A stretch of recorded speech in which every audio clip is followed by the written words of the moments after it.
নিচের বাক্যগুলিকে আদর্শ আকারে রূপান্তরিত করে আবর্তনের বিবর্তন করো। এই লজিকটা 2024 সালের উচ্চ মাধ্যমিক দর্শন পরীক্ষার জন্য 100% কমন।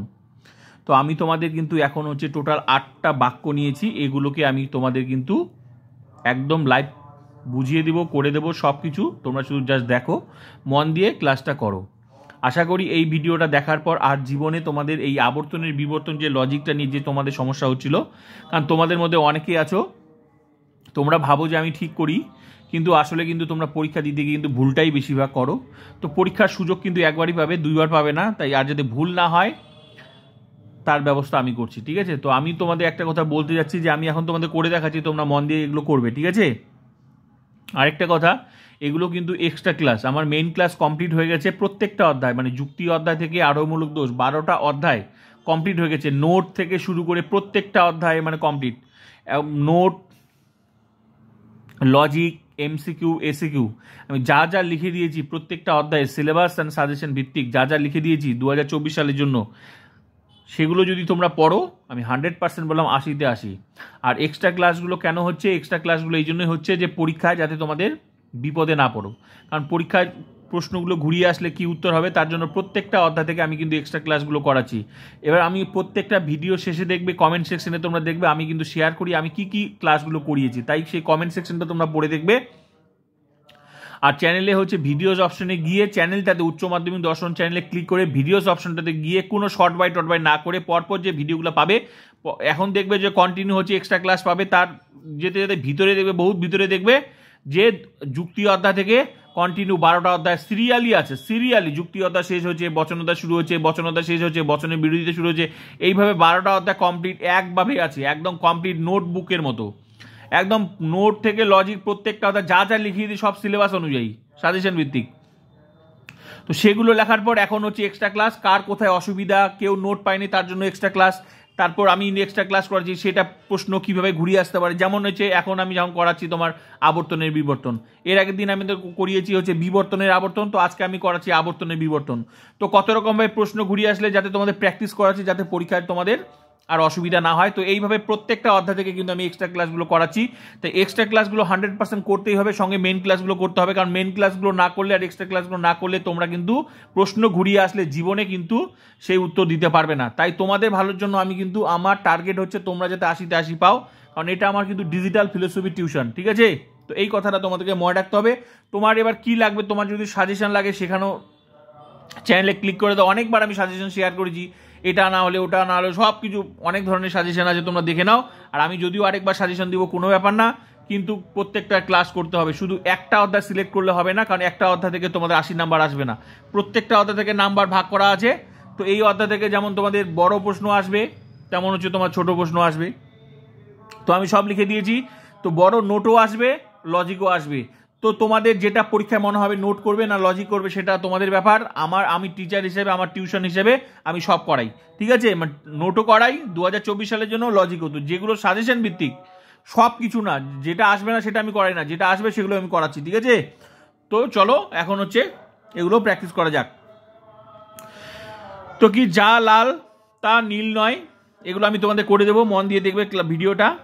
অধিকাংশ ভারতীয় অশিক্ষিত নয়, কেবলমাত্র কবিরা কল্পনা প্রবণ। 4 নাম্বার, সব ফুল সাদা নয়, অসৎ ব্যক্তিকে বিশ্বাস করা যায় না, অসাধু ব্যবসায়ী আছে, খুব কম লোকই বুদ্ধিমান। 8 নাম্বার, মিথ্যাবাদীরা বিশ্বাসঘাতক। এই যে আমি 8টা নিয়েছি, এই 8টা কিন্তু আমি কিন্তু তোমাদের 8টা বাক্য কিন্তু এখন বচন করে সেগুলোকে আবর্তনে বিবর্তন করে দেখাবো। আমি প্রত্যেকটা মানে এক্সট্রা ক্লাস প্রায় মেন ক্লাস কিন্তু সমস্ত বচন কিন্তু আলাদা আলাদা নিয়েছি, যাতে তোমাদের আর অসুবিধা না হয়। আমি কিন্তু প্রত্যেকটা অধ্যায় ভালোভাবে সব কিছু করিয়ে দিয়েছি। তো প্লিজ চ্যানেলগুলো মেন ক্লাসের সঙ্গে এক্সট্রা ক্লাসগুলো করো, যাতে আর জীবনে সমস্যা না হয়। তো প্রথম প্রশ্ন কি যা লাল তা নীল নয়, তাহলে আমাদেরকে কি করতে হবে? প্রশ্ন কি আছে? নিচের বাক্যগুলিকে আদর্শ আকারে রূপান্তরিত করে আবর্তনের বিবর্তন করো। তা মূল যেটা বিষয় সেটা আমাদেরকে আবর্তনের বিবর্তন করতে হবে। তো এর আগের দিন যে এক্সট্রা ক্লাসটা আমি তোমাদেরকে করালাম বিবর্তনের আবর্তন, এবার হচ্ছে বিষয় হচ্ছে বিবর্তনের আবর্তন যদি তুমি মানে মানে ওর ফিগারটা যদি তুমি বুঝতে পারো, বিবর্তনের আবর্তন জিনিসটা কি, যদি সেটা যদি আকারটা বুঝতে পারো, তাহলে তুমি এই আবর্তনের বিবর্তনটা তুমি বুঝতে পারবে। এই কথাটা তোমাকে মনে রাখতে হবে।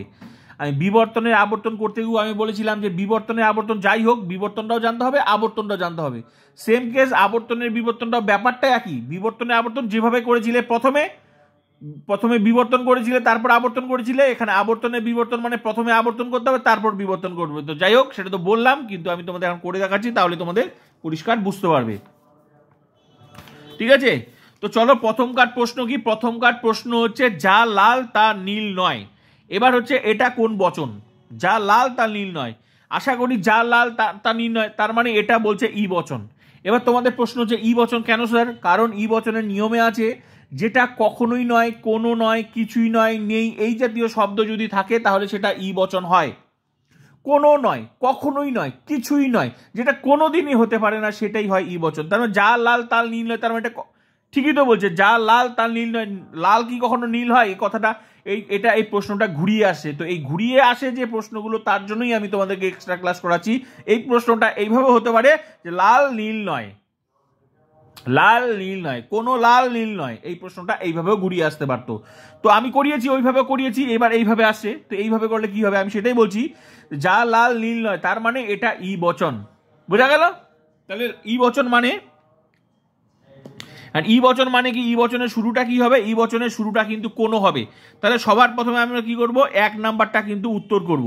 এবার উত্তর করতে গেলে আমাদেরকে কি করতে হবে? এলএফ দিয়ে করতে হবে। এলএফ মানে হচ্ছে লজিক্যাল ফর্ম। ঠিক আছে, এলএফ দিয়ে করতে হবে।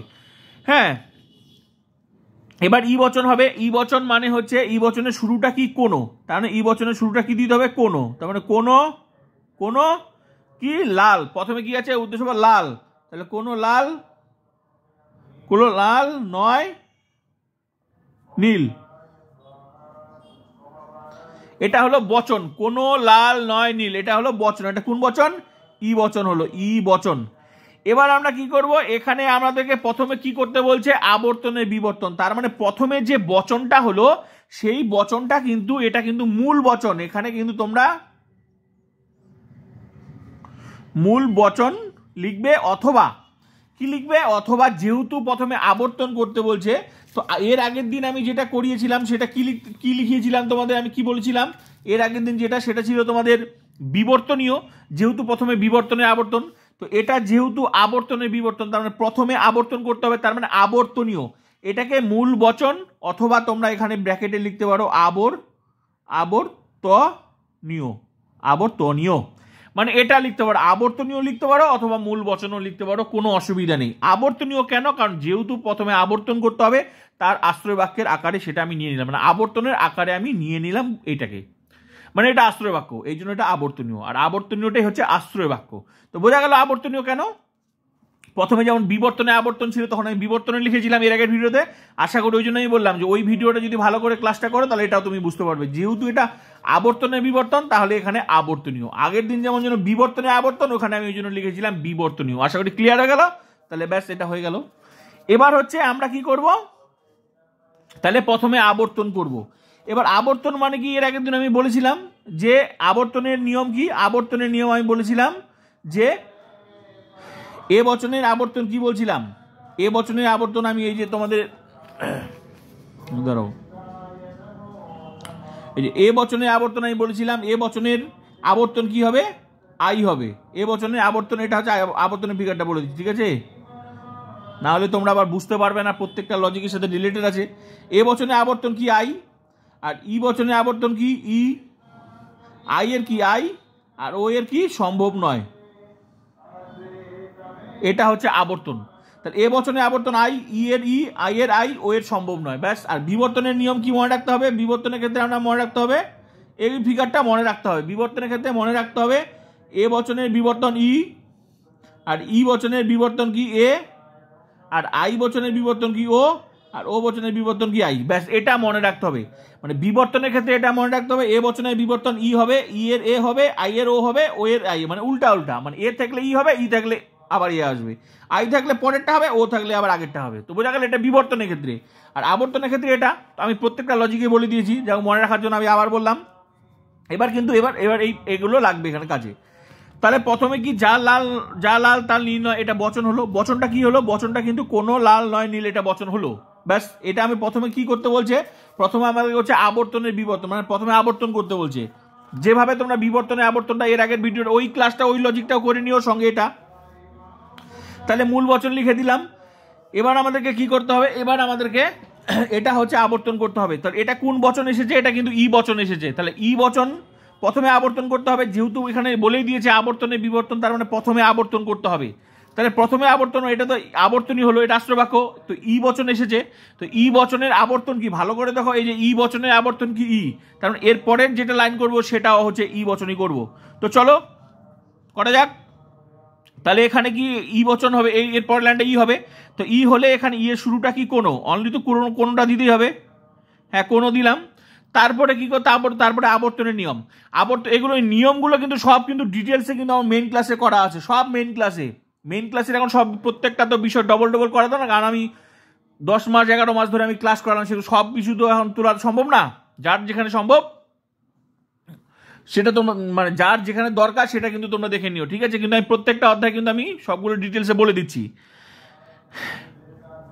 আবর্তনের নিয়ম কি, আবর্তনের মূল নিয়মটা হচ্ছে উদ্দেশ্য বিধেয়পদকে চেঞ্জ করে দেয়, এটাই হচ্ছে মূল নিয়ম। মানে যে ভাষাটা আমি আবর্তনের নিয়মে বলেছিলাম যে আবর্তনীয় বচনের উদ্দেশ্য পদ, এই যে উদ্দেশ্য পদ আবর্তিত মানে দ্বিতীয় লাইনটা আবর্তিত মানে সিদ্ধান্ত, আবর্তনীয় বচনের উদ্দেশ্য পদ আবর্তিত বচনের বিধেয়পদ হবে, তার মানে যে বললাম উল্টা উদ্দেশ্য চেঞ্জ হবে। তারপর 2 নম্বর নিয়ম কি ছিল, আবর্তনীয় বচনের বিধেয়পদ আবর্তিত বচনের উদ্দেশ্য পদ, ব্যাস এটা বিধেয়টা সামনে আসবে, হলো তো মিলে গেল, উদ্দেশ্য বিধেয় চেঞ্জ হয়ে গেল। 3 নম্বর কি বলছিলাম, গুণের কোনো পরিবর্তন হবে না, গুণের পরিবর্তন হবে না, অর্থাৎ হয় থাকলে হয় হবে, নয় থাকলে নয় হবে, নয় ছিল নয় হবে, ব্যাস 3 নম্বর হয়ে গেল।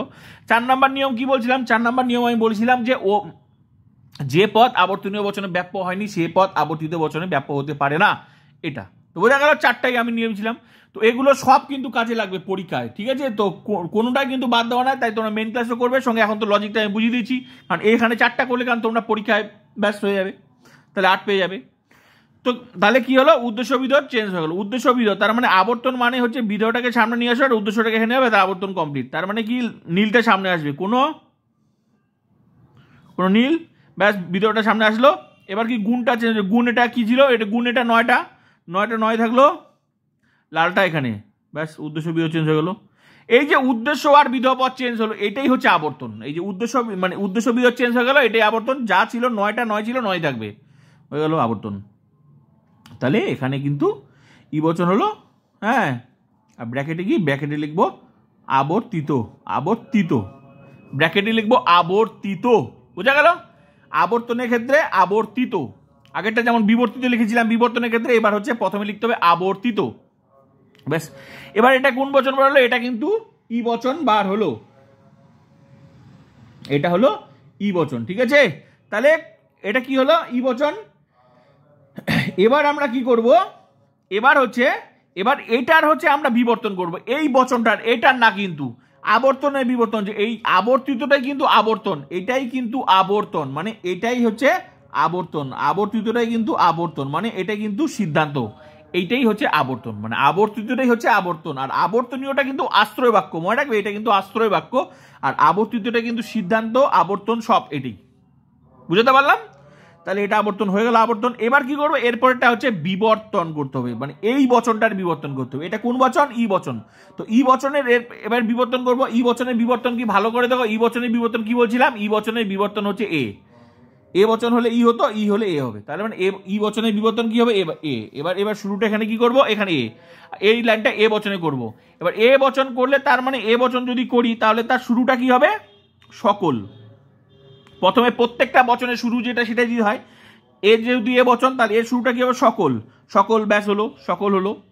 তারপরে কাজ কি, এবার বিবর্তনের নিয়ম, মানে যখন যে লাইনটা তখন সেটার নিয়ম প্রয়োগ করতে হবে। এবার বিবর্তনের নিয়ম প্রয়োগ করতে হবে। আবর্তনের নিয়ম কি ছিল, শুধু উদ্দেশ্য বিধেয় চেঞ্জ করে দাও, গুণটা যা আছে তাই হলো, ব্যাস ওটা আবর্তন নিয়ম।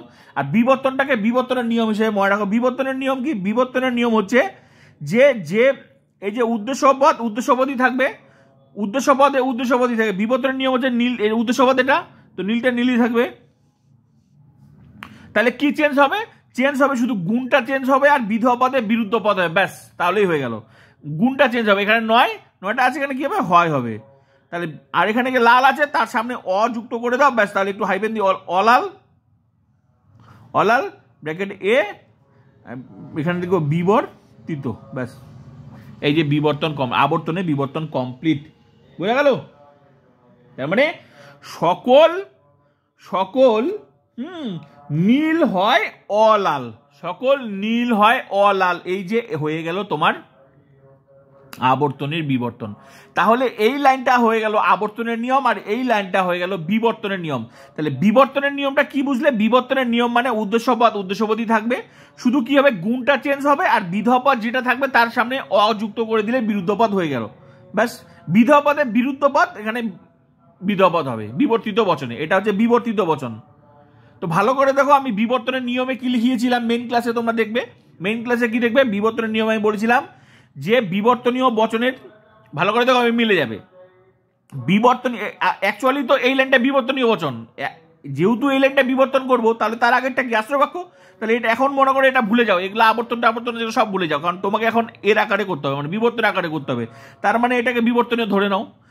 তাহলে বিবর্তনের নিয়ম কি? বিবর্তনীয় বচনের উদ্দেশ্যপদ, এটা বিবর্তনীয় বচন, বিবর্তনীয় বচনের উদ্দেশ্যপদ বিবর্তিত বচনে, কারণ এটা তো বিবর্তন করতে হবে, তাহলে এটা বিবর্তিত, তাহলে বিবর্তনীয় বচনের উদ্দেশ্যপদ বিবর্তিত বচনের উদ্দেশ্যপদ হবে, ব্যাস 1 নাম্বার আমি লিখেছি, ভালো করে সব মিলে যাবে।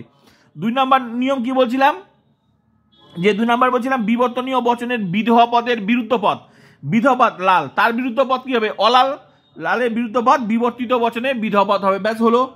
3 নাম্বার কি বলছিলাম? 3 নাম্বার বলছিলাম যে গুণের পরিবর্তন ঘটবে, গুণের মানে নয় থাকলে হয় হবে, হয় থাকলে নয়, ব্যাস হলো। 4 নাম্বার কি বলছিলাম? যে পরিমাণের কোনো পরিবর্তন ঘটবে না, পরিমাণের কোনো পরিবর্তন ঘটবে না, মানে পরিমাণ মানে কি? পরিমাণ মানে হচ্ছে পরিমাণ নিয়ে বচন 2 প্রকার আমি বলছিলাম, একটা সামান্য বচন একটা বিশেষ বচন। সামান্য বচন মানে কি? এ আর ই সামান্য বচন, আর বিশেষ বচন মানে কি? আই আর ও। তো ভালো করে দেখো, এ বচনের বিবর্তন কি হয়? ই হয়, আবার ই বচনের বিবর্তন কি হয়? এ হয়। আই বচনের বিবর্তন কি হয়? ও হয়, আবার ও বচনের বিবর্তন আই হয়। তার মানে কি? পরিমাণের মধ্যেই ঘোরাফেরা করছে, তার মানে সামান্য বচনের মধ্যেই ঘোরাফেরা করছে। এ থাকলে ই হচ্ছে, ই থাকলে এ হচ্ছে, তার মানে কি? এই এ আর ই বচন সামান্য বচন, তাই তো সব মিলে গেল। বোঝা গেল প্রত্যেকটা নিয়মের সাথে প্রত্যেকটা নিয়ম রিলেটেড আছে। তো ওগুলো এই যে আমি বললাম নিয়মগুলো, এগুলো মেইন ক্লাসে করা আছে, ওগুলো আবার পরীক্ষার নোট হিসেবে আসে, তো সেগুলো পড়ে নিও, কারণ তোমরা আবার পরীক্ষায় কোনটা তোমাদের সুবিধা মনে হবে, নোট সুবিধা হবে না লজিকটা সুবিধা হবে, তোমাদের ইচ্ছা, তাই তোমাদেরকে পড়তে তো সবই হবে, কারণ তোমার পরীক্ষায় যেটা তোমার ভালো লাগে তুমি সেটা করবে। তো বোঝা গেল? তাহলে ক্লিয়ার হয়ে গেল, বিবর্তন হয়ে গেল। তাহলে এই যে বিবর্তন হয়ে গেল, এইটাই কিন্তু হচ্ছে বিবর্তনের আবর্তন, মানে এই শেষ লাইনটাই তোমার কিন্তু হচ্ছে, সরি বিবর্তন বলছি, আবর্তনের বিবর্তন, এই শেষ লাইনটা হচ্ছে আবর্তনের বিবর্তন, মানে বিবর্তন যে হলো এই লাইনটাই হচ্ছে এই প্রশ্নটার আবর্তনের বিবর্তন, মানে এইটাই হচ্ছে এই যে আবর্তনের বিবর্তন, এই লাইনটাই হচ্ছে শেষ যে লাইনটা আসলো, এই লাইনটাই হচ্ছে আবর্তনের বিবর্তন। এবার দেখো পরীক্ষায় প্রশ্ন আসতে পারে, শর্ট প্রশ্নে আসতে পারে, যা লাল তার নীল নয়। লজিকগুলো কিন্তু ভালো করে করবে, আমি আগেও বলছি লজিক যদি ভালো করে না করো তাহলে যে লজিকগুলো থেকে শর্ট প্রশ্নগুলো আসবে সেগুলো ঘুরিয়ে আসলে পারবে না। তাই ভালো করে দেখো, যা লাল তার নীল নয়, পরীক্ষায় যদি শর্ট প্রশ্ন আসে যে যা লাল তার নীল নয়, এর আবর্তনের বিবর্তন কি হবে, আবর্তনের বিবর্তন কি হবে, তাহলে এই যে যা লাল তাল নির্ণয় এর আবর্তনের বিবর্তন কি দাঁড়ালো, শেষ লাইনটা যেটা দাঁড়ালো এটা কোন বচন দাঁড়ালো? এ বচন দাঁড়ালো, তার এর বচনটা কি হবে? সকল নীল হয় অলাল, এটাই হবে আবর্তনের বিবর্তন। বুঝতে পারলাম? সেম কেস বিবর্তনে আবর্তন বলে সেটা শেষ যেটা বার হবে সেটাই। বুঝতে পারলাম কি? তো এইভাবে লজিকগুলো করতে হবে, তার মানে বোঝা গেল তো কিভাবে হলো আবর্তনের বিবর্তন, এটা হলো আবর্তনের বিবর্তন। তো চলো 1 নাম্বার প্রশ্ন হয়ে গেল। একটা প্রশ্ন যদি একটা লজিক ভালো করে বুঝলে বাকি 10টা প্রশ্ন কেন 100টা প্রশ্ন বোঝার জন্য একটাই কাবি, আর বাকি হচ্ছে প্র্যাকটিস। প্র্যাকটিসের জন্য অবশ্যই পড়তে হবে, কারণ প্র্যাকটিস না করলে কিন্তু তোমরা পরীক্ষা লজিক পারবে না, ঠিক আছে? তো প্র্যাকটিস তো অবশ্যই করতে হবে। এবার হচ্ছে 2 নাম্বার প্রশ্ন। 2 নাম্বার প্রশ্ন কি? অধিকাংশ ভারতীয় অশিক্ষিত নয়। এবার ভালো করে দেখো 2 নাম্বার প্রশ্নটা কি? অধিকাংশ ভারতীয় অশিক্ষিত নয়। এবার হচ্ছে এই অধিকাংশটা কার নিয়ম, এবার আমাদেরকে জানতে হবে অধিকাংশটা আবার কার নিয়ম। অধিকাংশ শব্দটা কার? আমি সব প্রত্যেকটা বচনে আমি বলেছিলাম যে আমি যা নিয়ম লিখে দিয়েছি, বচন তোমাদেরকে ফিলোসফিতে বচন যদি না জানো তাহলে কিন্তু তোমাদের বচন ফিলোসফি যে চ্যাপ্টারটা আছে মানে তোমাদের মানে লজিকগুলো আছে, তাহলে কিন্তু তোমরা বারবার করে একই জায়গায় হোঁচট খাবে, কারণ বচনটা হচ্ছে শুরুবাত। যেমন তোমাদের মনে করো সরিয় সরা কখ যদি না শেখো, এখন যদি গাদা গাদা তোমাদেরকে পেজ পড়তে দেওয়া হয়, বই পড়তে দেওয়া হয়, পারবে? নিশ্চয়ই পারবে না, হোঁচট খাবে বারবার করে। ঠিক তেমনি হচ্ছে যারা লজিক করবে, আমি তাদের জন্য বলছি, যারা লজিক করবে তাদেরকে বচন শিখতে হয়। যারা নোট করবে তো ব্যাস, নোট করলে একটু বেশি পড়তে হয়। আশা করি তোমরা বুঝতেই পারছো আমি যে সাজেশন দিয়েছি, যে নোটগুলো লিখিয়ে দিয়েছি, সেগুলো কত পড়তে হচ্ছে। আর লজিক করলে এখানে এই যে 1টা 2টা 3টা 4টা লাইন লিখবে, ব্যাস 8 নাম্বার পেয়ে যাবে। তো লজিক করলে পড়তেও কম হয়। তো আমি যেটা বলতে চাচ্ছি যে তোমাদের, আমি যেভাবে করিয়েছি তোমরা করো। যারা লজিক করবে না ভাবছো তারাও লজিক পারবে। তো ক্লাসগুলো প্রত্যেকটা করো, কেউ আটকাতে পারবে না। তো বিষয় হচ্ছে অধিকাংশ ভারতীয় অশিক্ষিত নেই, এটা কোন বচন? এই নিয়মটা কার? অধিকাংশ। ওই অধিকাংশ শব্দটা কার? আই বচন। আই বচন বলছিলাম না, কোনো কোনো কিছু কিছু, অধিকাংশ, বেশিরভাগ, প্রায়, সাধারণত, শতকরা, পার্সেন্টেজ, এবং বাক্যটি যদি না হ্যাবাচক থাকে তাহলে আই বচন হতো। এবং তার সাথে আমি কি বলছিলাম, মানে আই বচন মুখস্থ করলে ও বচন হয়ে যাবে। কি বলছিলাম? কোনো কোনো কিছু কিছু, অধিকাংশ, বেশিরভাগ, প্রায়, সাধারণত, পার্সেন্টেজ, শতকরা, এবং বাক্যটি হ্যাবাচক থাকলে আই বচক হয়। এবং একই কথা যদি নাবাচক থাকে তাহলে কিন্তু ও বচন হয়ে যায়। তাহলে ভালো করে দেখো, অধিকাংশ শব্দটা আছে, এদিকে হ্যাবাচক থাকলে কি হতো? আই বচন হতো। আর কি নাবাচক থাকলে কি হয়ে যাবে? ও বচন। তার মানে অধিকাংশ সাথে নাবাচক আছে। তাহলে তোমরা সবার আগে এটা খোঁজার চেষ্টা করবে। তাছাড়া আরেকটা তোমাদের বুদ্ধি আছে, সেটা কি আমি আগেও বলেছিলাম, এর আগে ভিডিওতে বলেছি, আগেও বলেছি। তারপরে যদি তোমাদের একটু বুঝতে অসুবিধা হয় তাহলে তোমরা কি করবে, সবার আগে তোমরা আইডেন্টিফাই করবে বাক্যটা হ্যাবাচক না নাবাচক। বাক্যটা হ্যাবাচক না নাবাচক। যদি দেখো বাক্যটা হ্যাবাচক তাহলে বুঝবে যে হয় এ বচন, না হলে আই বচন হবে। আর যদি দেখো বাক্যটা নাবাচক তাহলে হয় হবে ই বচন হবে, না হলে ও বচন হবে। তারপরও তোমাদের কি হবে, তাহলে কি হলো, তোমাদের কিন্তু 2টা বচনের মধ্যে ডিসিশন নিতে সুবিধা হবে। তাহলে নিয়মগুলো 2টার মধ্যে সুবিধা হবে। তো এখানে দেখো, এখানে যা লাল তার নীল নয়, তার মানে নাবাচক আছে। নাবাচক কি করে বুঝবে? না শব্দ থাকবে তাই নাবাচক। আর হ্যাঁ মানে কি? না শব্দটা না থাকলে হ্যাবাচক। তো এখানে না আছে তার মানে ই বচক, তার মানে নাবাচক হবে। আর নাবাচক মানে কি? এটা হয় ই হবে, না হলে ও হবে। তার মানে কি, এখানে আমাকে মাথা খাটাতে হলো না, এ বচনও খাটাতে হলো না, আর কি খাটাতে হলো না? আই বচনও খাটাতে হলো না। বুঝতে পারলাম? সেম কেস এখানেও, এটাও নাবাচক আছে, তাহলে হয় এটা এ বচন হবে, না হলে এটা ও বচন হবে। এখানে কখনো এটা আই বচনও হবে না, আর কখনো এটা এ বচনও হবে না। তো বুঝাতে পারলাম? এইভাবেও মনে রাখতে পারো, তারপর তো নিয়মগুলো তো মনে রাখতে হবে। তাহলে আইডেন্টিফাই করে একটা তোমাদের সুবিধা হয়। তাহলে আমি এখন কি বললাম? অধিকাংশ ভারতীয় অশিক্ষিত নয়, অধিকাংশ নয়। তার মানে এই অধিকাংশটা কিসে আছে? কোনো কোনো কিছু কিছু, অধিকাংশ, বেশিরভাগ, প্রায়, সাধারণত, সব লিখে দিয়েছি। সেগুলো পড়লে তোমাদের কেউ আটকাতে পারবে না। ওটার সাথে নাবাচক থাকলে সেটা ও বচন হয়ে যায়, তাহলে ও বচন হবে এটা। তাহলে উত্তরটা কি হবে? কোনো কোনো ভারতীয় নয় অশিক্ষিত ব্যক্তি। কোনো কোনো ভারতীয় নয় অশিক্ষিত ব্যক্তি, এটা হবে বচন, এটা হবে ও বচন। তো চলো 2 নম্বর প্রশ্নটা করা যাক। 2 নম্বর প্রশ্ন, এখানে দেখবা, এখানে একটা ভীষণ গুরুত্বপূর্ণ, এই লজিকটা ভীষণ গুরুত্বপূর্ণ। এই লজিকটা যদি তোমরা না করো পরীক্ষা বিপদে পড়বে। ঠিক আছে? তো ভালো করে দেখো, আমি দেখিয়ে দিচ্ছি, মনে করে একটা ভালো করে শিখে নাও। হ্যাঁ, জায়গাটা হবে না, এখান থেকে আমি লিখছি। 2 নম্বর, দেখো বোঝাতে বোঝাতে জায়গাগুলো এত শর্ট পড়ে আছে। হ্যাঁ হ্যাঁ, তাহলে বচনটা কি হবে? এটা ও বচন হবে। কোনো কোনো ভারতীয় নয় অশিক্ষিত ব্যক্তি, এটা কিন্তু ও বচন হবে। তাহলে এখানে আমরা লিখি কোনো কোনো। এই বচনটা ভীষণ, এই লজিকটা ভীষণ ইম্পর্টেন্ট, তোমরা ভালো করে দেখো। বেশিরভাগ ছাত্রছাত্রী এখানেই ভুল করে, এই লজিক, এই ধরনের লজিক করার সময় ভুল করে। তোমরা লজিকটা দেখতে থাকো, আগে উত্তরটা আমি করি। কোনো কোনো কি যেন, হ্যাঁ, কোনো কোনো ভারতীয় নয় অশিক্ষিত ব্যক্তি, কোনো কোনো ভারতীয় নয় অশিক্ষিত ব্যক্তি।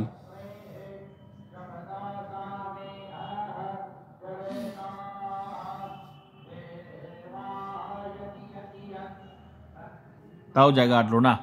কোনো কোনো ভারতীয় নয় অশিক্ষিত ব্যক্তি, দেখো সব কিছু বোঝাতে গিয়ে গিজিমিজি হয়ে যায়। তাই যাই হোক, তোমাদেরকে না বুঝলে তো তোমরা বুঝবে না। তো আগে বচনটা আমি করে দিলাম, কোনো কোনো ভারতীয় নয় অশিক্ষিত ব্যক্তি, বচনটা হলো। তো এটা হচ্ছে বচন হলো। শেষের দিকে আমি এখানে কি লিখলাম? এখানে কিন্তু ও বচন লিখবো, এখানে ও বচন লিখবো। ঠিক আছে? ও বচন লিখলাম। আর ব্র্যাকেটে লিখে দিব, ব্র্যাকেটে লিখে দিব হচ্ছে, এটা প্রথমে যেহেতু এটা আবর্তন করতে বলছে, তাহলে ব্র্যাকেটে লিখে দিব হচ্ছে আবর্তনীয়, আবর্তনীয় বা মূল বচন, যাই হোক শেষের দিকে লিখবে। যেভাবে যে এটা যেভাবে লিখলাম মূল বচন বা আবর্তনীয়, তো এটা সেম কেস লিখতে হবে, মূল বচন বা আবর্তনীয়। তো আমি আবর্তনীয় লিখলাম, যাই রকম মূল বচন লিখতে পারো, তাহলে ও বচন হলো। এবার ভালো করে দেখো তো, প্রথমে কি করতে হবে? আবর্তন করতে হবে। তো এরপরে লাইনটা আবর্তন করতে হবে। তো এখানে আমরা কি জানি, ও বচনের আবর্তন কি, ভালো করে দেখো, ও বচনের আবর্তন কি লিখছিলাম, এই যে ও বচনের আবর্তন সম্ভব নয়, এ বচনের আবর্তন কি, আই, ই এর ই, আই এর আই, ও এর কি সম্ভব নয়। তাহলে এই যে এই লাইনটা হবে এখানে, যেহেতু এই লাইনটা আবর্তন করতে হবে, তাহলে এই লাইনটাতে আমরা কি লিখবো, ও বচনের আবর্তন সম্ভব নয়। এখানে আমরা লিখবো, এখানে লিখবো ও বচনের আবর্তন। এই জায়গাটাতে বেশিরভাগ ছাত্রছাত্রী ভুল করে, ও বচনের আবর্তন সম্ভব নয়, এই জায়গাটাতে ভুল করে। তারপরে কি করে, ভালো করে দেখো, ও বচনের আবর্তন সম্ভব নয়, তার মানে এখানে আবর্তিত হলো না, মানে আবর্তনটা হলো না, এখানে সম্ভব না। কিন্তু এর পরেও তো আরেকটা লাইন, তাহলে কি করব, অনেক ছাত্রছাত্রী তোমরা কি করো, যে এরপরেও একটা লাইন করে দাও, কিন্তু সেই লাইনটা হবে না। কেন হবে না, কারণ তুমি যে এর পরের যে লাইনটা করতে, সেই লাইনটা কিন্তু আবর্তনের বিবর্তন করতে, মানে এই লাইনটার বিবর্তন করতে। তো এখানে যেহেতু আবর্তনটাই হলো না, তাহলে তুমি বিবর্তনটা করতে করছো, যেখানে তোমরা ভুল করো। তো সেটা এই ধরনের লজিকে আবর্তনের বিবর্তনে এই লাইনটার যেহেতু করতে বলেছে, এই লাইনটার ক্ষেত্রে হবে না। সেটা কোন লাইনের কথা, সেটা আলাদা আলাদা নিয়ম আছে, সেটার ক্ষেত্রে তোমরা সেটা দেখবে, মেইন ক্লাস দেখবে, আমি এক্সট্রা ক্লাস করাচ্ছি, এক্সট্রা ক্লাস করতে থাকো, সব ক্লিয়ার হয়ে যাবে। তো ব্যাস, এটার ক্ষেত্রে আবর্তনের সম্ভব নয়। তো যখন এই আবর্তনের বিবর্তনে যখন আসবে, এই ধরনের প্রশ্ন যখন হবে আবর্তনের বিবর্তন, এই যে আবর্তনের বিবর্তনের ক্ষেত্রে যখন ও বচন বার হবে, ও বচন, এই যে ও বচন যেমন বার হলো, ও বচন আবর্তন সম্ভব নয়। তো এই লাইনটার পর বিবর্তন, তো এখানে ওই জন্য আমাদেরকে লিখতে হবে ও বচনের আবর্তন সম্ভব নয়, তাই হচ্ছে, হ্যাঁ, ও বচনের আবর্তন সম্ভব নয়, কাজেই আর অগ্রসর হওয়া সম্ভব নয়। এখানে লিখবে যেহেতু ও বচনের, এখানে লিখে দাও ও বচনের আবর্তন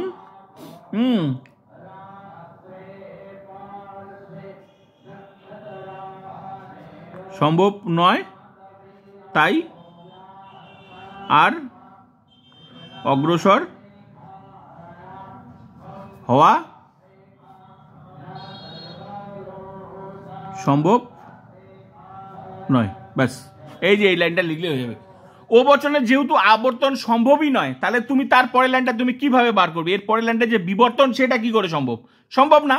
ওই জন্য এখানে লিখে দিতে, ও বচনের আবর্তন সম্ভব নয়, তাই আর অগ্রসর হওয়া, অগ্রসর মানে এর পরের লাইনে আর যাওয়া যাবে না। এটা তুমি অনেকভাবেই লিখতে পারো।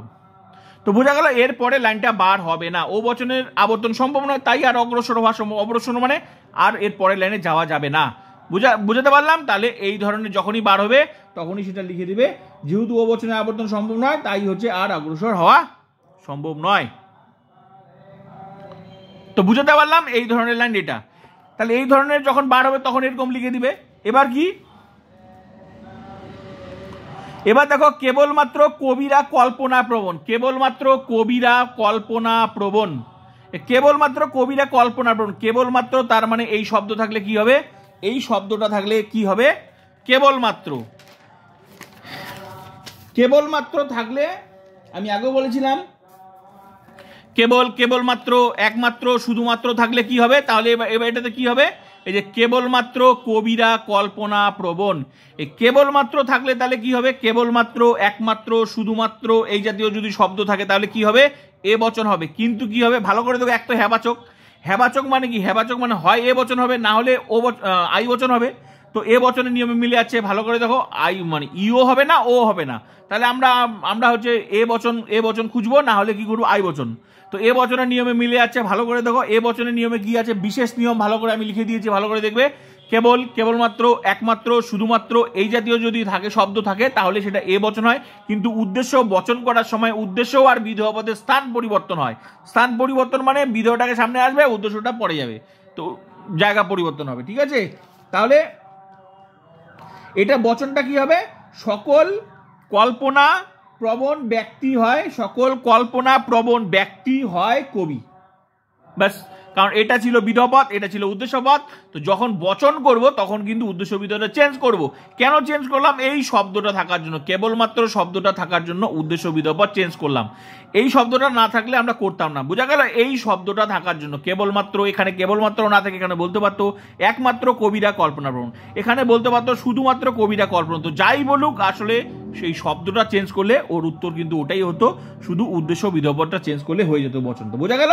তাহলে কি শব্দ থাকলে উদ্দেশ্য বিধব চেঞ্জ হবে? একমাত্র মনে রাখবে, একমাত্র, কেবলমাত্র, শুধুমাত্র এই জাতীয় শব্দ যদি থাকে তবেই উদ্দেশ্য বিধব চেঞ্জ হবে। তাহলে বচনটা কি হবে? বচনটা হবে সকল কল্পনা প্রবণ ব্যক্তি হয় কবি। বচনটা হবে সকল কল্পনা প্রবণ ব্যক্তি হয় কবি। মানে এই যে এটা বিধেয় ছিল, বিধেয়টা সামনে আসবে। তাহলে উত্তরটা হবে সকল, কয় নাম্বার? 3 নাম্বার। 3 নাম্বার হবে সকল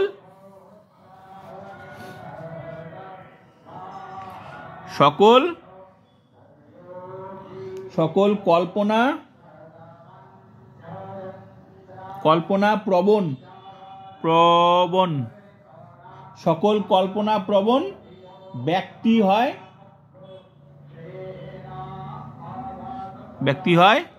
কবি। সকল কল্পনা প্রবণ ব্যক্তি হয় কবি। এটা কোন বচন? এ বচন। ব্র্যাকেটে কি লিখবো? ব্র্যাকেটে লিখবো হচ্ছে মূল বচন। আমি একবার একটা লিখছি, তোমাদের যেটা ইচ্ছা লিখবে, ঠিক আছে? মূল বচন লিখবে। এবার মূল বচন লিখলাম।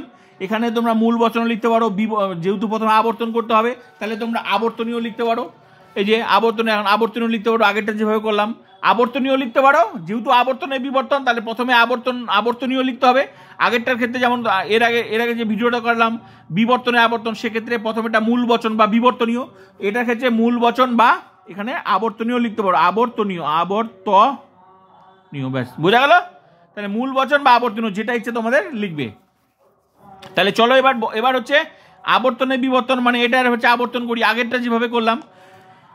তো এবার করি, আবর্তন করি।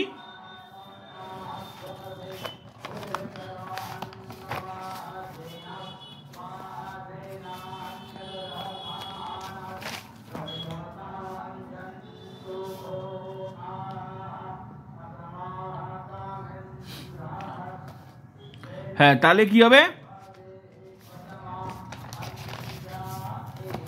হ্যাঁ, বচনটা তো হয়ে গেল। এবার হচ্ছে প্রথমে কি করতে হবে? আবর্তন করতে হবে। তো এ বচন, এটা কোন বচন হচ্ছে? এ বচন হচ্ছে। তাহলে এ বচনে আবর্তন কি? এ বচনে আবর্তন হবে আই। তো এর পরের লাইনটা কি হবে? আই বচন। আর আই বচনের শুরুটা কি করতে হবে? আই বচনের শুরুটা কিন্তু কোনো করতে হবে, কোনো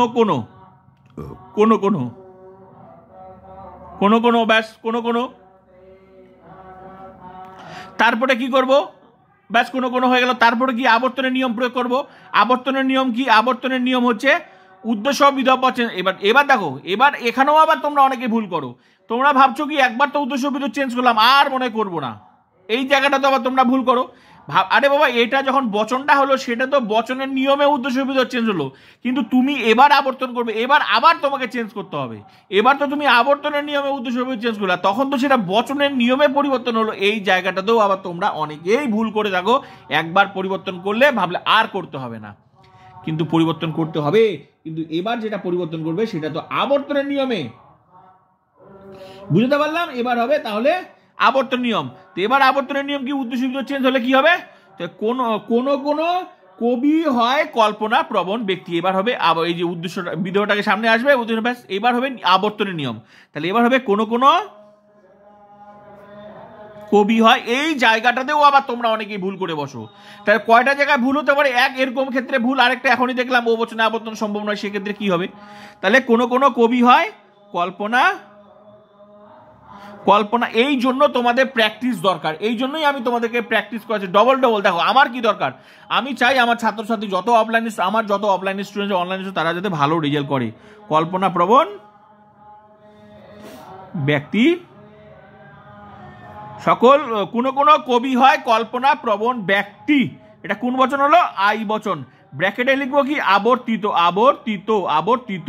ব্যাস, হয়ে গেল আবর্তিত। বুঝতে পারলাম? এটা কিন্তু এই লাইনটা কিন্তু এই যে উপরের, এটা মনে রাখবে, এই দুটো আবার একসাথে লিখো না, আবর্তনীয় আর আবর্তিত, এটা আবার দুটো আবার একসাথে লিখো না, ঠিক আছে? এটা কিন্তু উপরের লাইনের। তাহলে এটা লাইনটা কি হলো? আবর্তিত। কমপ্লিট হয়ে গেল। এবার এটা আবর্তন হয়ে গেল, আবর্তিত মানে আবর্তন। এর পরের লাইনটা এবার বিবর্তন। তো এর পরের লাইনটা বিবর্তন। এবার এই লাইনটার বিবর্তন প্রয়োগ করতে হবে। এটা কোন বচন বার হলো? এটা হলো আই বচন। তো আই বচনের বিবর্তন কি হবে? ও বচন। এবার এর পরে হচ্ছে বিবর্তনটা হবে ও বচন। আর ও বচন মানে তার শুরুটা কি? তার শুরুটা মানে কোনো। ও বচন আর আই বচনের শুরুটা কিন্তু দুটাই কোনো। কোনো কোনো এবার বিবর্তনের নিয়ম। এবার বিবর্তনের নিয়ম কি? বিবর্তনের নিয়ম উদ্দেশ্যপদটা উদ্দেশ্যপদই থাকবে, বিবর্তনে উদ্দেশ্যপদ উদ্দেশ্যপদই থাকবে। কি চেঞ্জ হবে? শুধু হয় আছে নয় হয়ে যাবে, গুণটা চেঞ্জ হবে, নয়। তারপর কি হবে? এখানে যা আছে তার সামনে অ কথা যোগ করে দাও, ব্যাস, তাহলে বিরুদ্ধ পদ হয়ে গেল। অ যা আছে তাই, বেশি খাটার কিছুই নেই। কল্পনা প্রবণ, প্রবণ কল্পনা ব্যক্তি, ব্র্যাকেটে হচ্ছে ও বচন, হাই ব্র্যাকেটে হচ্ছে বিবর্তিত, বিবর্তিত। ব্যাস ব্যাস, তোমাদের কমপ্লিট। 2 প্লাস পেয়ে গেলে। এই যে এরকম একটা করলে 2। তো এই যে যখন এই ধরনের বাক্য আসবে, এই উদ্দেশ্যবিধ চেঞ্জ করার কেবলমাত্র থাকলে, তখন তোমরা অনেকেই এই জায়গাটাতে ভুল করে বসে ভাবলে এটা তো এটা করলাম, আবার করব না, করব না। আরে ভাই, এই বচনটা যখন করছিলে তখন সেটা বচনের নিয়মে করছিলে, কিন্তু তারপর তো আবর্তনের নিয়ম, সেটা তো প্রয়োগ করতে হবে। তো বোঝা গেল কি বোঝাতে চাইলাম? তো এই ধরনের এই যখন এই কেবলমাত্র দিয়ে যখন বচন আসে, তোমরা অনেকেই ভুল করো। তো এই জায়গাটা তোমরা কিন্তু ধ্যান দিবে। বুঝাতে পারলাম? তাহলে এটা হয়ে গেল। এরকম করলে তোমরা 2 2 এরকম করে টোটাল পরীক্ষা 4টা আসবে, 4 2 8। তো এই জন্য তোমাদের প্র্যাকটিসগুলো দরকার। বুঝতে পারলাম? এবার চলো লাস্ট। এবার লাস্ট হচ্ছে এই যে সব ফুল। আশা করি এই এই যে 3টা যে করে দিলাম, আশা করি 3টা যে ভালো করে করে দিলাম, ব্যাস এগুলো করলে ব্যাস বাকিগুলো পারবে। আমি তোমাদেরকে বলে দিচ্ছি, সব ফুল সাদা নয়। সব ফুল সাদা নয়, এটা কোন বচন হবে? এটা ও বচন হবে। সবের সাথে নয় আছে, আমি বলে দিচ্ছি, বাকিগুলো এই প্রসেসেই করতে হবে, এই প্রসেসেই করতে হবে। বচনটা করে দিলে বাকিটা তো তোমরা পারবেই। সব ফুল সাদা নয়, এটা কোন বচন? এটা হচ্ছে সবের সাথে নয় আছে, তাই এটা ও বচন। কারণ এ বচনের নিয়মের সাথে যদি নাবাচক শব্দ থাকে, তাহলে কি হবে? ও বচন হয়ে যাবে। তাহলে এ বচনের নিয়ম কি? সকল, সব, সমস্ত, যে কেউ, যে কোনো, সর্বদা, প্রত্যেক, বাক্যটা নিশ্চিত, এবং যদি তার সাথে নাবাচক থাকে তাহলে সেটা ও বচন হয়ে যায়। ও বচনের বিশেষ নিয়ম। তাহলে এটাও আমি উত্তরটা আমি শুধু তোমাদেরকে বচনগুলো করে দিচ্ছি, বচনগুলো করলেই তো তোমরা বাকিটা পারবে। তাহলে এটা ও বচন। এই যে সবের সাথে নয় আছে, এটা ও বচন। বুঝাতে পারলাম? তাহলে ও বচন, এটা ও বচন হবে। ও বচন এখানে তার বচনটা করার পর তারপর কি ও বচনে আবর্তন সম্ভব নয় হবে? তাহলে সম্ভব নয়, তাই আর অগ্রসর ভাষণ। ব্যাস, এটাও সেম আগেরটার মতো, এই যে এটার মতো হবে। এই যে এখনই যেটা তোমাদের করালাম, এই যে এরকমই হবে। ও বচন বার হবে, আর ও বচন তারপরে লিখে দিয়ে ও বচনে আবর্তন সম্ভব নয়, তাই আর অগ্রসর ভাষণ সম্ভব নয়। সেম, বুঝাতে পারলাম? ব্যাস, একই হয়ে যাবে। ব্যাস, তাহলে এটা হয়ে গেল। তারপরটা কি? এটাও বলে আমি বচনগুলো করে দিচ্ছি, বাকি একই প্রসেসে, তাহলে হয়ে যাবে। অসৎ ব্যক্তিকে বিশ্বাস করা যায় না। এই যে এখানে বলছে অসৎ ব্যক্তিকে বিশ্বাস করা যায় না, তার মানে কি? অসৎ ব্যক্তিকে বিশ্বাস করা যায় না বলছে, তার মানে করা যায় না, এটা অসৎ ব্যক্তিকে বিশ্বাস করাই যায় না। তার মানে এটা ই বচনের নিয়ম। ই বচনের নিয়মে কি বলা আছে? কোনো নয়, কখনোই নয়, কিছুই নয়, নেই। এটা মানে কখনোই করা যায় না। তার মানে অসৎ ব্যক্তিকে কখনোই বিশ্বাস করা যায় না। এই কখনো নয় কথাটা এখানে লুকিয়ে আছে। তাহলে এটা কোন বচন হবে? এটা ই বচন হবে। তাহলে ই বচন হলে এটা উত্তরটা কি হবে? কোনো অসৎ ব্যক্তি নয়, বিশ্বাসযোগ্য। সরাসরি কোনো অসৎ ব্যক্তি নয়, বিশ্বাসযোগ্য, বা সরাসরি এটা এইভাবেও লিখতে পারো, কোনো অসৎ ব্যক্তি নয় এমন যাকে বিশ্বাস করা যায়। বুঝতে পারলাম? কোনো অসৎ ব্যক্তি নয় এমন যাকে বিশ্বাস করা যায়, বা কোনো অসৎ ব্যক্তি নয় বিশ্বাসযোগ্য। ব্যাস, বুঝতে পারলাম? ব্যাস, ই বচন। তারপর এটাও, তাহলে এটা কি হবে? ই বচন। এটা হবে ই বচন। ব্যাস, ই বচন, এটা ই বচন হয়ে গেল। আর ই বচন করে দিলে তারপরে হচ্ছে আবর্তন করতে হবে, তারপরে বিবর্তন করতে হবে, একই প্রসেসে। যে প্রসেসে এগুলো এইভাবে করেছিল, একই প্রসেসে এখানে আবর্তন করতে হবে, এখানে বিবর্তন করতে হবে, একই প্রসেসে। আশা করি বচনটা, শুধু বচনটা ধরতে পারলে, আমি তো করে দিলাম। তারপর দেখো, এবার হচ্ছে অসাধু ব্যবসায়ী আছে। এই অসাধু ব্যবসায়ী আছে কি? এগুলো তোমরা, আমি করে দিচ্ছি, এগুলো তোমরা নিজেরা প্র্যাকটিস করবে, ঠিক আছে? আমি শুধু বচনটা ধরাই দিচ্ছি। অসাধু ব্যবসায়ী আছে। এই অসাধু ব্যবসায়ী আছে কি? অসাধু ব্যবসায়ী আছে হচ্ছে, এই আছে বলছে, আছে বললে কি হয়? আছে বললে সেটা আই বচনে হয়, আছে। আর যদি সরাসরি নেই বলে তাহলে সেটা ই বচন। আমি বলে দিচ্ছি আগে। আছে তার মানে কিছু হলেও আছে, কোনো কিছু কিছু, অধিকাংশ, বেশিরভাগ, প্রায়, সাধারণত, শতকরা, পার্সেন্টেজ, এবং বাক্যটি হ্যাবাচক থাকলে কি হয়? আই বচন হয়। তার মানে কিছু হলেও আছে, আছে তার মানে এক আছে থাকলেও সরাসরি আই বচন হয়। তার মানে এটা আই বচন। আই বচনের নিয়ম কি? আই বচনের নিয়মটা হচ্ছে, মানে তোমার নিয়ম বলছে, আই বচনের শুরুটা কি হয়? কোনো। তাহলে উত্তরটা কি হবে? কোনো ব্যবসায়ী হয় অসাধু। কোনো ব্যবসায়ী হয় অসাধু। কারণ ব্যবসায়ীটা মেইন পথ। এর উদ্দেশ্য পদ হচ্ছে কার সম্পর্কে বলা আছে, যার সম্পর্কে বলা আছে সেটাই উদ্দেশ্য পদ। তাহলে এখানে ব্যবসায়ী সম্পর্কে বলা আছে, তাহলে এখানে উদ্দেশ্য পদ এটা। উত্তরটা কি হবে, কোনো কোনো ব্যবসায়ী হয় অসাধু, এটা হচ্ছে ও আই বচন। তাহলে এটা হবে আই বচন, ঠিক আছে, আই বচন। ব্যাস, এবার আই বচন যখন হয়ে গেল, ব্যাস বাকিটা তো পারবে, আমি এই প্রসেসে করে দিলাম, তিনটা তো আমি করে দিলাম একই, বচনটা ধরা দিলাম, বুঝা দিলাম, বোঝা গেল। ব্যাস এটা বাকিটা তোমরা নিজেরা খাতার মধ্যে, কারণ তোমাদেরকেও তো খাতার মধ্যে করতে হবে, তোমরা করে নেবে এটা, আমি তো ধরে দিলাম। তারপর কি, খুব কম খাতার মধ্যে এগুলো করবে, কিন্তু না হলে তোমরা প্র্যাকটিস না করলে তোমরা বুঝতো, আমি তো ধরা দিলাম, খাতার মধ্যে নিজেরা প্র্যাকটিস করে মিলিয়ে নিবে, দেখবে নিজেরাই পারবে, ঠিক আছে। তারপর দেখো খুব কম লোকই বুদ্ধিমান।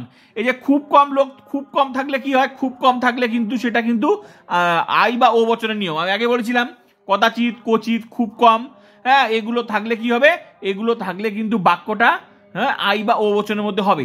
কিন্তু যদি বাক্যটা না বাচক থাকে তাহলে উত্তরটা হ্যাবাচক, মানে আই বচন হবে। আর কদাচিৎ, কচিৎ, খুব কম আর এটা যদি থাকে আর বাক্যটা যদি হ্যাবাচকে থাকে তাহলে উত্তরটা কিন্তু ও বচন হবে। তাহলে কদাচিৎ, কচিৎ, খুব কম আছে, বাক্যটি হ্যাবাচক আছে, তাহলে উত্তরটা কি হবে, ও বচন হবে। তাহলে এটার উত্তরটা কি হবে, এটার উত্তরটা হবে ও বচন। ও সরি, হ্যাঁ এটুকু, হ্যাঁ এটা হবে ও বচন। তাহলে বুঝাতে পারলাম খুব কম লোকই বুদ্ধিমান, এটা কোন বচন হবে, এটা ও বচন হবে, বোঝা গেল। উত্তরটা কি হবে, কোনো কোনো লোক নয় বুদ্ধিমান, ব্যাস বচনটা করে দিলাম। আর বাকি ও বচন হয়ে গেলে কি হবে, ও বচন হলো, তারপর ও বচন আবর্তন সম্ভব নয়, তাই আর অগ্রসর আসন, ব্যাস আবর্তনের বিবর্তন কমপ্লিট। তারপর কি, মিথ্যাবাদীরা বিশ্বাসঘাতক। এই যে মিথ্যাবাদীরা বিশ্বাসঘাতক, এই মিথ্যাবাদীরা কি, মিথ্যাবাদীরা বিশ্বাসঘাতক। এই মিথ্যাবাদীরা বিশ্বাসঘাতক তার মানে মিথ্যাবাদী যারা আছে কিন্তু সবাই বিশ্বাসঘাতক। কারণ এই তাহলে কি, এখানে কিন্তু সকল কথাটা লুকিয়ে আছে, কারণ মিথ্যাবাদী আর বিশ্বাসঘাতক তো হবেই, কারণ মিথ্যাবাদীরা, সকল মিথ্যাবাদী কিন্তু বিশ্বাসঘাতক হয়, তাহলে সকল কথাটা এখানে লুকিয়ে আছে, তো এটা একমাত্র এ বচন হবে। তাহলে সকল মিথ্যাবাদী হয় বিশ্বাসঘাতক, ব্যাস এ বচন কমপ্লিট। তার মানে এটা হচ্ছে 8 নাম্বারটা, হ্যাঁ এ বচন, ব্যাস সব কমপ্লিট এ বচন, ব্যাস আশা করি আমি সবগুলো করে দিলাম।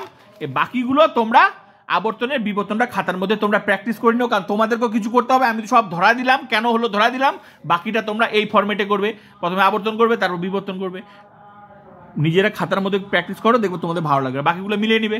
তো বচন তো আমি করে দিলাম, মেন তো ধরার শুধু বচনটা, কারণ বচনটা যদি না পারো বাকিটা গোটাটাই ভুলে ভরা হয়ে যাবে। তো ব্যাস আজকে হচ্ছে আবর্তনের বিবর্তন আমি তোমাদের কমপ্লিট করালাম, এরপরে এক্সট্রা ক্লাসগুলো তোমরা করতে থাকো, প্রত্যেকটা অধ্যায়ে আমি এক্সট্রা ক্লাস সব কমপ্লিট করে দেবো, ঠিক আছে। আর মেইন ক্লাসগুলো তোমরা করবে, ডবল করবে, মেইন ক্লাস করো, সঙ্গে এক্সট্রা ক্লাসগুলো কেউ আটকাতে পারবে না, 80 100%। আরেকটা কথা, তোমাদের বন্ধু বান্ধবদেরকে প্লিজ শেয়ার করো, যারা এখনো ক্লাস করছে না, তাদের সাজেশন লাগবে না, নোট লাগবে না, কোন অধ্যায় লজিক লাগবে, প্রত্যেকটা অধ্যায়, কারণ 2024 সালে উচ্চ মাধ্যমিক দর্শন পরীক্ষার সম্পূর্ণ কোর্স, পুরো বইয়ের প্রত্যেকটা অধ্যায়, নোট, লজিক সব কিছু আমার চ্যানেল। এখন দিয়ে এক্সট্রা ক্লাস চলছে, মেইন ক্লাস কমপ্লিট হয়ে গেছে। এই সুযোগ কোনো টিউশনও দিতে পারবে না, যেখানে তোমরা টাকা দিয়ে টিউশন পড়েছো বা আশা করি পড়ছো, সেখানেও তোমরা এই সুযোগ পাবে না। সপ্তাহে 2 দিন পড়াবে, মাস গেলে 8 দিন, মাসে 8 দিন, আর মাসের শেষে 500 টাকা। আর এখানে প্রতিদিন ক্লাস হচ্ছে, যেটা টিউশনে পড়েছো সেগুলো এখানে ক্লাস হচ্ছে 1 টাকাও না। তো সুবিধা কোথায় এখানে? তো প্লিজ এখনো যারা ক্লাস, সে টিউশনের আমার বিরোধী না, টিউশন পড়ছো পড়ো, সেটা তোমার ব্যাপার, কিন্তু ভালো রেজাল্টের জন্য আমার চ্যানেলে যদি ক্লাস না করো, যে জায়গাটা তোমাদের টিউশন পড়ে খামতি ছিল সেই জায়গাটা পূরণ জীবনে হবে না, সেই পূরণটা করতে গেলে আমার চ্যানেল ছাড়া কোনো গতি নেই। তো প্লিজ চ্যানেলটা সবার কাছে পৌঁছে দাও, যারা ভালো রেজাল্ট করতে চায় সবার কাছে পৌঁছে দাও, আর যারা ভালো রেজাল্ট করতে তাদের কাছে পৌঁছে দাও, ঠিক আছে। আর যারা টিউশন নিয়েছে তাদের কাছে পৌঁছে, যদি তাদের দরকার লাগে তো ক্লাস করো। আর আমার ক্লাস করা মানে টিউশন নেওয়া মানে টাকাটা বেকার, কারণ কেন তোমরা নিজেরাই বুঝতে পারো, কারণ একটা টিউশন যা পড়ে আমিও তাই পড়াই, তো আমার নিজেরই টিউশনের চ্যানেল। তো প্লিজ চ্যানেলটা শেয়ার করো, বন্ধুদেরকে শেয়ার করো, আর যারা 11-এ পড়ছে তাদেরকেও শেয়ার করো, তাদেরকেও বলে দিও কোনো টিউশন নিতে লাগবে না, কারণ ইউটিউবে একটাই চ্যানেল যেখানে কিন্তু 2024 সালে উচ্চ মাধ্যমিক দর্শন পরীক্ষা সম্পূর্ণ কোর্স, ইউটিউবে একটাই regular class tuition full course, এখানে কোনো ইউটিউবে কোনো চ্যানেল নাই যে যেখানে পড়ে তুমি পরীক্ষা দিতে পারবে। ইউটিউবের চ্যানেল আছে যেখানে পড়ে তোমাকে টিউশন নিতে হবে, কিন্তু আমার চ্যানেলে পড়ে কোনো টিউশন নিতে হবে না, কারণ ফুল কোর্স প্রত্যেকটা নোট থেকে শুরু করে সব আমার চ্যানেলে, সব কিছু আমার চ্যানেলে ক্লাস করে আর কোনো টিউশন নিতে হবে না। তাহলে আমার চ্যানেল বেস্ট, যদি ভালো রেজাল্ট করতে হয় সব ক্লাস করো, আর যদি খারাপ রেজাল্ট করতে হয় তাহলে একটা ক্লাস করে চুপচাপ থাকো। আর যদি তোমার ইচ্ছা, আমার টিচার হিসেবে আমার কর্তব্য, আমি প্রতিদিন ক্লাস করাচ্ছি, এক্সট্রা ক্লাস চলছে, প্রত্যেকটা অধ্যায় খুঁটিয়ে খুঁটিয়ে এক্সট্রা ক্লাস করাচ্ছি, যাতে তোমাদের পরীক্ষায় বিপদ না হয়। 80 গ্যারেন্টি, প্রত্যেকটা অধ্যায় ক্লাস করো, সাজেশন আলাদাভাবে দেওয়া আছে, প্রত্যেকটা অধ্যায় করাচ্ছি, এক্সট্রা ক্লাস করাচ্ছি, করতে থাকো, সব ভিডিও দেখো।